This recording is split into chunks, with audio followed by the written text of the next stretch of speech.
เขาบักใหญ่จำกินน้ำตาลน้อยมันไม่ยังกินอ่ะตัวฮัททอมน้อย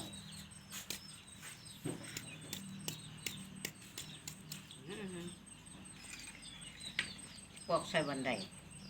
แซ่บอ่ะหนูเขาจะเฮ็ดนะอย่าตรงจับมันคายแซ่บสุดเลยเนาะแซ่บก็กินไล่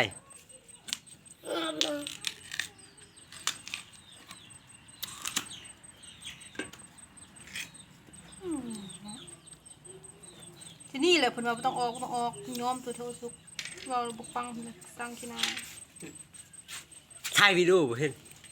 เขาจะทำการเมื่อไหร่ก็ได้เวลาไหนก็ได้มันทำให้เวลาของเขาเนี่ยว่างและที่สำคัญจอร์จเนี่ยมันชอบเด็กครับจอร์จเนี่ยก็เลยอาสาที่จะเป็นกินเด็กให้ครับและนางเอกเธอก็ยอมด้วยนะครับพอตกกลางคืนเธอก็ได้เอางานมาทำอีกรอบและก็ได้สังเกตเห็นถึงความผิดปกติอะไรบางอย่างเกี่ยวกับน้ำตาลส้มอ่ะเจ้านายเนี่ยมอบหมายงานให้เธอทำเป็นของบริษัท PG&E นะครับบริษัทนี้มันตั้งโรงงานอยู่ใกล้ๆหมู่บ้านนะครับมันก็เลยเป็นเรื่องเป็นราวระหว่างโรงงานกับคนในหมู่บ้านชุมชนแถวนั้นเพราะว่าเธอนั้นดันไปเจอใบตรวจสุขภาพของคนที่อยู่แถวนั้นที่โรงงาน PG&E เนี่ยเป็นคนออกเงินให้นะครับวันเช้าวันรุ่งขึ้นนางเอกเธอก็เลยไปขออนุญาตเอ็มนะครับเธอไม่ติดต่อและเอ็มเนี่ยก็อนุญาตให้ทำด้วยเลยครับทั้งที่เธอเนี่ยไม่มีความรู้เกี่ยวกับกฎหมายเลยไม่รู้ว่าจะต้องเริ่มยังไงไม่รู้จะต้องหาหลักฐานตรงไหนนางเอกเธอก็เลยเดินทางไปหาผู้หญิงคนหนึ่งที่อยู่ในหมู่บ้านที่ได้รับความเสียหายนั่นแหละครับผู้หญิงคนนี้เธอมีชื่อว่าดอนน่าเจนเซ่นนะครับนางเอกเธอก็ถามดอนน่าครับแล้วก็สืบถามเรื่องราวที่เกิดขึ้นทั้งหมดเลยครับจนเธอเนี่ยได้พบว่าโรงงานกินละแม่ใกล้ๆชุมชนนี่แหละครับแอบปล่อยแม่มึงอยากกินข้าวทิ้ง